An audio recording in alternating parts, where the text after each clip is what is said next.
My parents to this day will still dance and they'll still kiss one Mm, another. I still believe my parents are in love and not roommates. They broke cycles, and now it's our responsibility to keep building on the foundation that we were handed. Not owning the misstep is just prideful.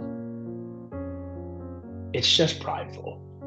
No one has an expectation that an individual is perfect. So when you apologize and own it, you gain a level of credibility that can only be earned by admitting when you had a misstep. But I think one of the greatest gifts that a dad can give to his kids, a parent can give to their children, is the gift of an apology. To yeah. go, I am human enough to realize A, I'm not perfect, and B, I know I missed it. C, I respect you and your development enough to let you know this was not okay. And while I'm going to try hard not to keep this pattern going, I want you to know if I do happen to have a misstep again, I'm going to own it. Welcome to the High Performance Human Podcast, where high achievers learn to master themselves, not just their success. I'm Creighton Bertrand, a certified high performance coach, here to share practical tools to rewire your habits and mindset. If you're ready to move beyond good enough and step into real transformation, you're in the right place. Let's get to work. All right, guys, today's conversation is one that I'm so excited to share with you because it's not about hacks or hustle. It's about what it really takes to show up as a high performer when people are watching you, learning from you, and depending upon you. And today I'm joined by Kyle Rogers, who's a pastor, a coach, a speaker, and a man who's deeply committed to breaking generational cycles and building strong families in the process. And what I love about this conversation with Kyle is that he doesn't just preach high performance. He lives it in everyday moments in fatherhood, in his marriage, and in his faith. And we talk about what does it mean to be a high performer when people are looking up to you, how fatherhood exposes the parts of you that still might need a little bit of work, and why faith isn't just a belief system, but it's the foundation that makes real leadership sustainable. It's honest, it's human, and it's full of wisdom that you can implement immediately. So if you're someone who carries a lot, leads a lot, and still wants to show up as the best version of yourself, then this one is just for you. Awesome. Well, I'm so excited to get Mr. Kyle Rogers in the house here with us today. Brother, I'm so excited for us to connect. We are talking a little bit beforehand. How's your day going so far? Creighton, honored to be a part of this conversation today. Today's been a good day, man. Today's been a good day. We started with a solid workout, got the kids to school on time. My wife is traveling at the time of this recording. She's traveling for work this week. And Okay. so I am a full-fledged dad on double duty this week, and I am killing the game. So Well, here, flying high. let me give you a round of applause for that. We were kind of Yeah. talking about this beforehand, but Mhm. I do think that dads don't get some of the acknowledgement that they deserve. I know, and we can go talk about this as much as we want, but I remember when my wife was pregnant and when we had the first kid, like everything was all about my wife, which obviously she did so much. I'm not discrediting any of that, but it was always towards the wife and always towards the kids. And no one ever came to me and was like, how are you doing? And I always love to do that whenever I find out a new father. I'm like, hey, just to let you know, this is what it's going to be like. Everything's going to be about your wife and about the kid, which it should be. And it's amazing. But at the same time, make sure that you're putting on your oxygen mask as well, because you can do it for a month or 2 months. But if you aren't connecting with your wife and letting her know that you're feeling depleted and you feel like you're not being seen, all that, it can start to build up a lot of resentment. So kudos to you for out there crushing the game. Let me ask you this. When you Thank you. have to watch your kids, Kyle, do you consider it babysitting? For the sake of this conversation, I'm going to be really clear and go, heck no. That is full time fatherhood. I Amen. don't babysit my kids. I'm involved in their lives every twist and turn. And so, honestly, I look forward to the times. My wife travels a couple of times a year for work. I Okay. travel a couple of times a month related to my job. And Okay. so that gives you a little bit of insight. When we first started having kids, it was the reverse. And so we've been on both sides where she traveled more and now I travel more. And so it's just one of those things, man, where I look forward to her being away so that I can get that time with my kids and make some Mm. memories. Full disclosure, yesterday I was running late, moving slow. And before you knew it, I was going to get the kids to school, but they hadn't had breakfast yet. And I said, guys, let's just call an audible. Let's go to, we have a restaurant here called First Watch, which has some of the best food in the Okay. area, fresh food, farm table style. And so I said, hey, let's go to First Watch and have breakfast. And yes, they were 45 minutes late to school, Yeah. but we made a memory. And so Yeah. those are some of my favorite things of, not being late to school, but being able just to make memories, with the kids and be flexible. I'm Yeah. definitely out of the two of us, I'm the spouse that specializes in spontaneity. And Oh, so okay. I look forward to creating those moments and memories. And both of my kids are just like, we can not go to school, we can go get pancakes, and we can hang out with dad. Yes, I'm in. So Yeah. Well, I mean, yeah. what kid wouldn't say yes to? Is that something that came from your upbringing? Because I think so many of us, we go back and we look at how did our parents do and all this, and we're taking notes. Mhm. Oh, I like this. I didn't like this. I want more of this. Is that where this importance of making sure that you're making memories, was that something that you were missing out on? So you're trying to incorporate that, or were you one of the lucky ones that, oh no, I had that with my dad, and so I want to make sure that I continue that moving forward? All right, that's one of my favorite questions to be asked. I was given the opportunity to be blessed to have a two-parent household where both parents were present and both parents were engaged Mm. in raising us and helping to cultivate us as the kids that they were blessed with. I have a phenomenal relationship with my parents today. As a matter of fact, 20 minutes before I got on this call with you today, I literally spent time in prayer and in conversation with both of my parents together. Oh, beautiful. It was just, we talk very often. And so it's one of those things I feel personally responsible to make sure to keep this Mm. healthy cycle going because both of my parents and my in laws come from broken and highly dysfunctional families. So And I they were have the ones that watched kind of changed it. 100%, they were the cycle breakers. Yeah. And so I've watched my in-laws have been married. They just celebrated 44 years of marriage. And Isn't that amazing? next year, my parents will celebrate 43 years of marriage. Wow. And I look and I go, they broke cycles. And now it's our responsibility to keep building on the foundation that we were handed.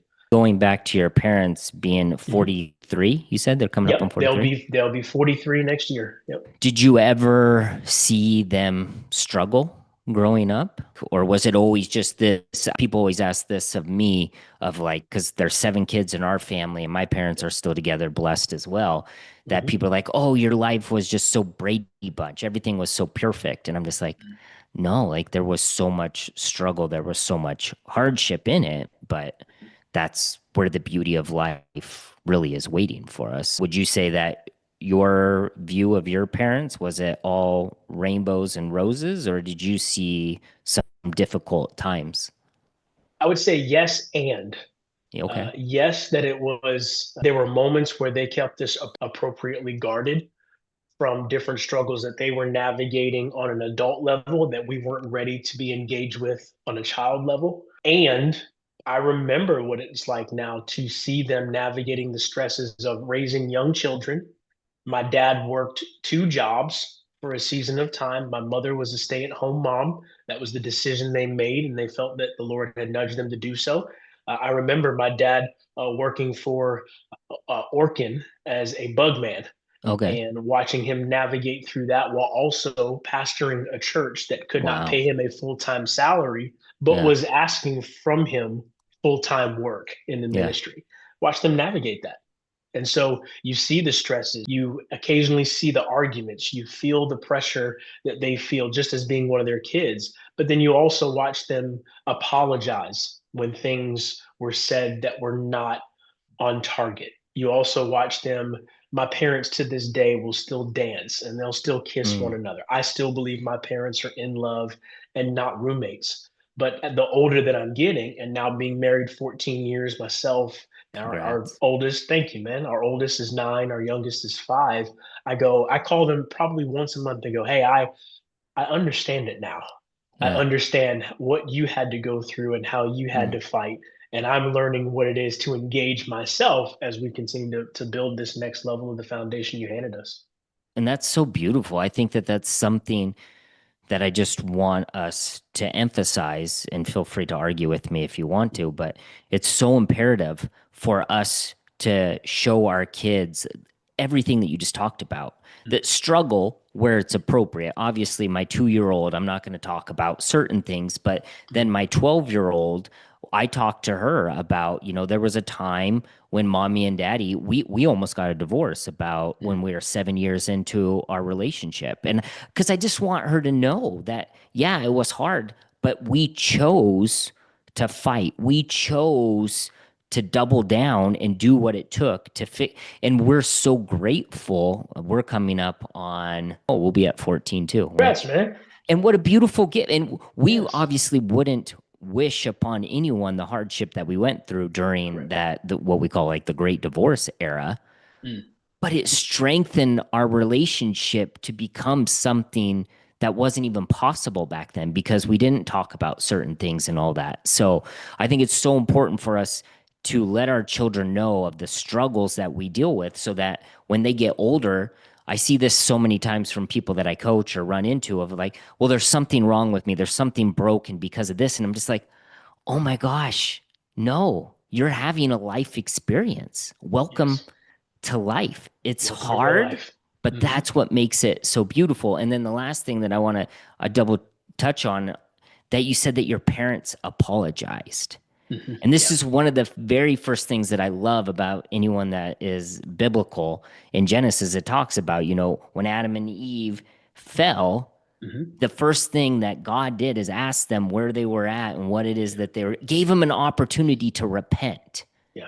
Hmm. And what did they choose? They chose to hide and to Yeah. hold on to the shame and try to keep the shame to themselves. Hmm. And I think that that is one of the original sins that we all have, that we don't want to come forth and repent and Hmm. let people know, hey, I did make a mistake. I'm not going to let this consume me. I'm going to bring it forth and take my punishment, get just for what it is that I did so that I can move beyond it instead of putting this shame in my backpack and trying to hide it from the world for the rest of my life. Because that's when things get dark really quick. Mm. You're not wrong. Great. And you're preaching now, man.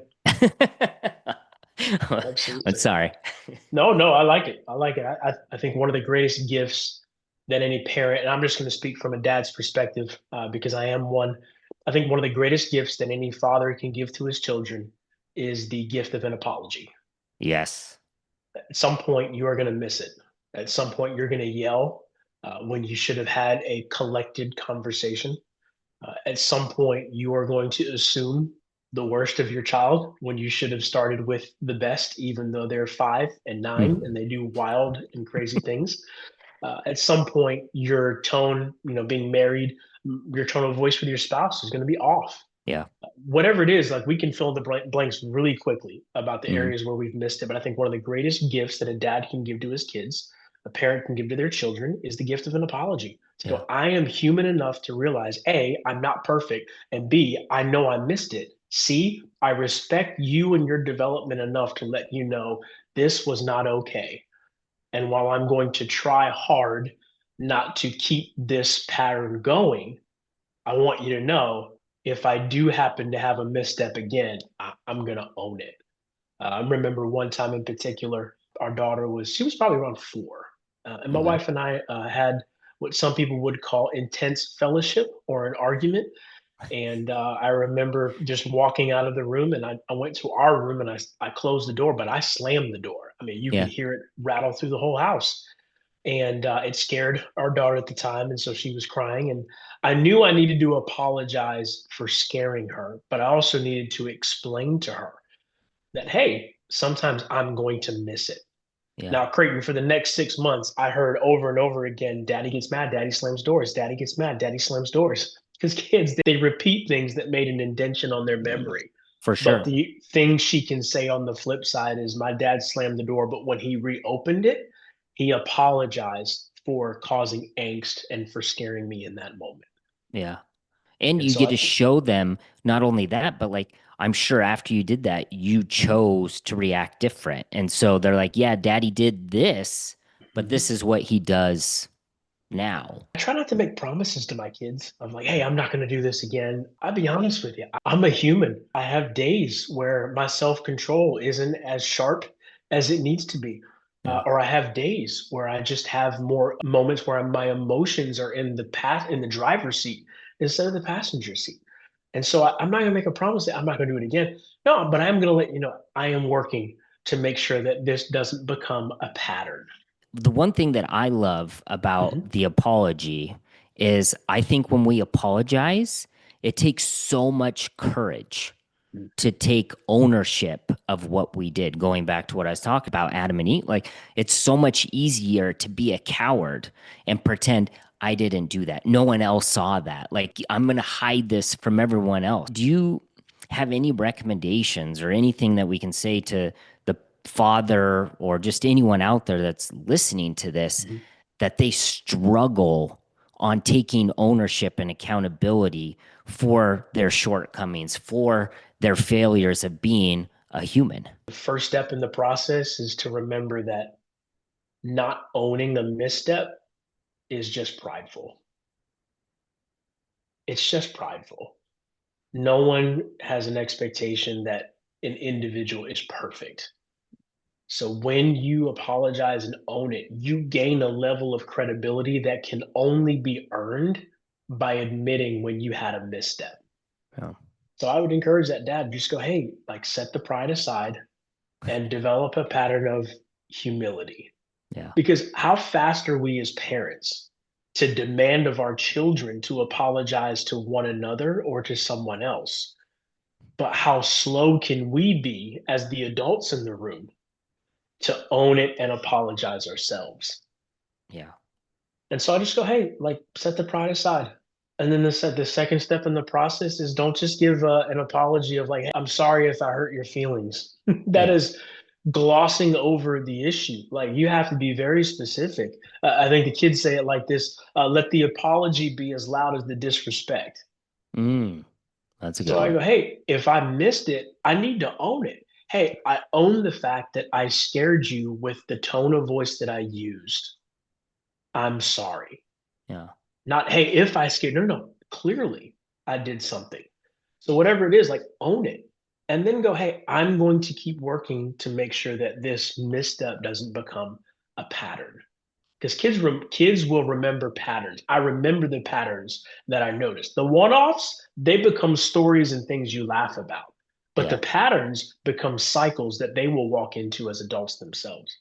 Because they believe that that's true. If it was true for dad, this is what he, and then they start to associate. If your pattern is when I get mad, I slam a door, then they just say, hey, that's normal rationale. And this is how people get into abusive relationships as well, is Mhm. because they've seen it in their house and they assume that, okay, beating your wife or hitting your kids, that's what a normal relationship is like. So they don't Mhm. know anything different. Just like if you were raised in a household that you speak English, you just think, hey, everyone speaks English until you find out, wait, there's all these other languages? Like, Correct. what? Correct. Yep. And apology, I like the way you put that. Apology is a language of its own.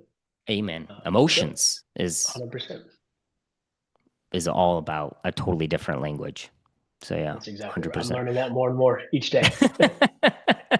One thing that I started to do, man, this was so long ago, but I think my daughter was maybe 7 or so at the time. And I started to notice that at the end of the day, I would ask her, how her day was, what it is she did. And then I just started to confess to her. And at the end of the day, I'd be like, I'd ask her about her day. She'd tell me. And then I'd be like, oh, okay, well, this is what I did. And I actually feel really bad because I said I was going to do this thing, but I didn't do it. Mhm. And she'd be like, well, why didn't you do it? And I was like, well, Mhm. I didn't really feel like doing it and this and that. And she goes, well, why don't you do it tomorrow? And I was like, okay, well, will Mhm. you hold me accountable that I'll report back? And then I'd report back and I'd be like, her name's Kyla. I'd be like, Kyla, I said I was going to, and I still didn't do it again. But I just love that our relationship, I noticed that it started to get so much more connected Mm, and vulnerable, because then she started to share stuff. Well, hey, you know what? At school, I said I was going to do this test, or I thought I was going to get good grades on this thing, but it didn't happen. And it mm, just created that space for me to come. And you might see the same thing. I know when I'm coaching, if I lead with vulnerability, it's going to be reciprocated on the other side. And doing that with not only my daughter, but my wife. And that was kind of how our divorce almost came about, because I didn't share anything with her. I mm. was so stoic and I was all this. So I was just this statue of Yeah. quote unquote perfection, but there was no real connection going on.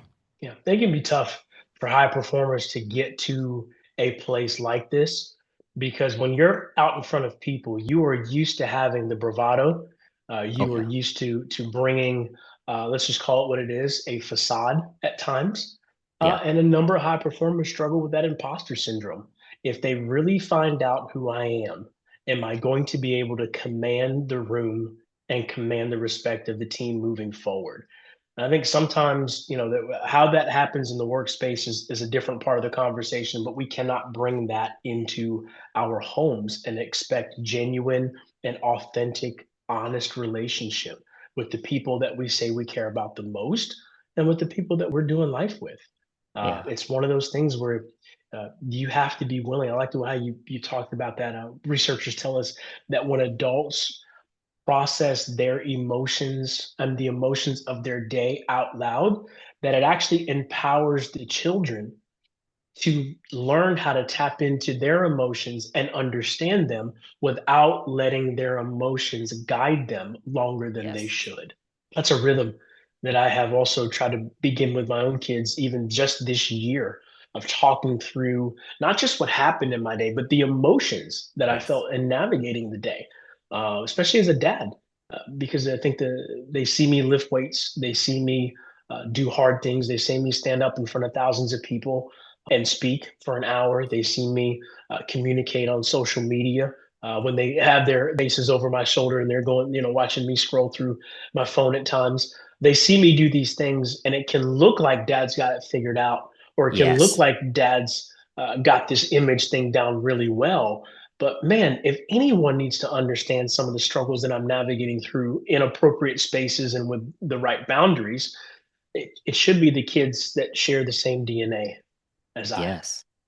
Amen to that. And I think that this is one of my favorite things once I started to do that, is how surprising, but now that I think about it, it's not, of every time I share, like you're talking about, my emotions throughout the day with the kids, of like, oh my gosh, I was so worried about this, or oh my gosh, I was so afraid of this. And they're just like, what? You were You were scared? afraid? You were Yeah. worried? I think it's our job to show them, hey, it's okay to have emotions. It's okay to be afraid. It's okay to feel like a failure. It's okay to have these.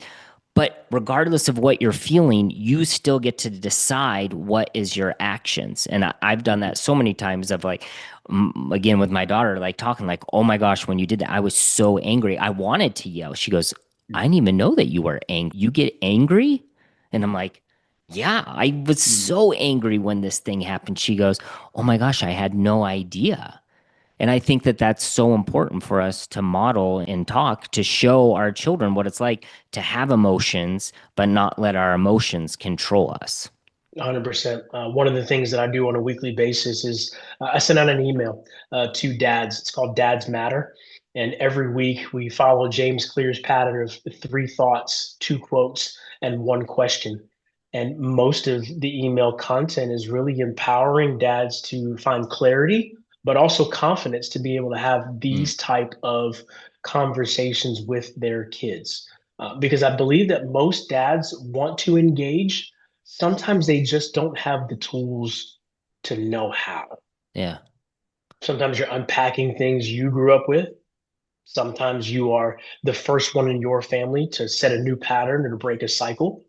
Other times, you just need a swift kick in the pants to get you moving in a direction that you know you should be going, but maybe work has got you distracted, life has you distracted, maybe your physical fitness has you distracted because of something you're chasing after. Whatever those things are, each week we just try to bring an email, just put it to the top of your inbox, and it gives you a chance to be able to go, hey, these are some thoughts, these are some questions. And these are some things to consider as you are entrusted with, let's be honest, raising kids. It is one of the hardest things that you will ever do in life.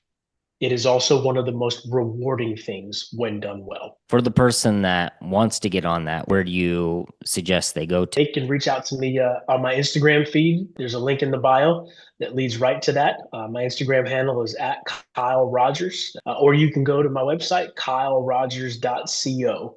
And on that page, you'll see it's a one-page site, and you'll be able to see a spot where you can literally, in 10 seconds, put in your name and email, and you'll be signed up for the weekly emails for dad.